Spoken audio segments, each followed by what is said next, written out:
आज 13 जुलाई 2023 है। आज से ठीक 5 साल पहले 13 जुलाई 2018 को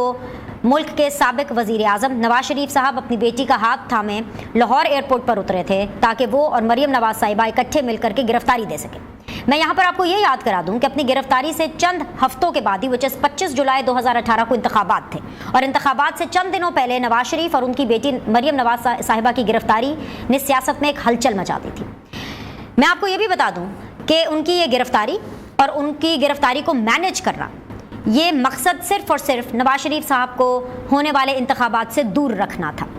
ये बाकायदा तौर पर एक ओपन सीक्रेट है कि नवाज शरीफ साहब की अपनी बेटी के साथ पाकिस्तान आमद से पहले ही ये चीज़ तय हो चुकी थी कि पाकिस्तान तहरीक इंसाफ के जो चेयरमैन हैं उन्होंने ख्वाहिश का इजहार किया उस टाइम के आर्मी चीफ जनरल बाजवा साहब से कि भाई नवाज शरीफ साहब वापस आ रहे हैं, लिहाजा उनको कंट्रोल करना और उनको संभालना बहुत ज़रूरी है, क्योंकि नवाज शरीफ साहब की मौजूदगी में पाकिस्तान तहरीक इंसाफ इंतखाबात में अपनी जगह नहीं बना सकती थी।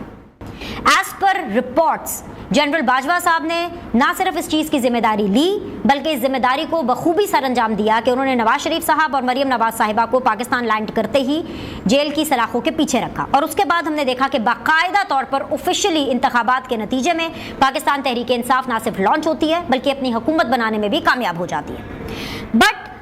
5 साल गुजर गए हैं इस पूरी एक्टिविटी और इस पूरी कार्रवाई को, मैं तो इसको कार्रवाई कहूंगी, लेकिन इस 5 सालों के बाद भी हमने देखा है कि सियासत में कुछ नहीं बदला, क्योंकि आज जहां पाकिस्तान तहरीक इंसाफ के चेयरमैन खड़े हैं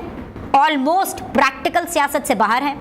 मीडिया से बाहर है, मीडिया पर उनका ब्लैकआउट है, पार्टी के मेंबरान उनको छोड़ के जा रहे हैं, उनकी पार्टी तितर बितर हो चुकी है, शायद आने वाले इंतखाबात में उनका कोई टिकट लेने वाला भी ना हो, शायद आने वाले इंतखाबात से पहले जो हवाएं हमें बता रही हैं, जो खबरें आ रही हैं, वो शायद जेल के अंदर भी हों।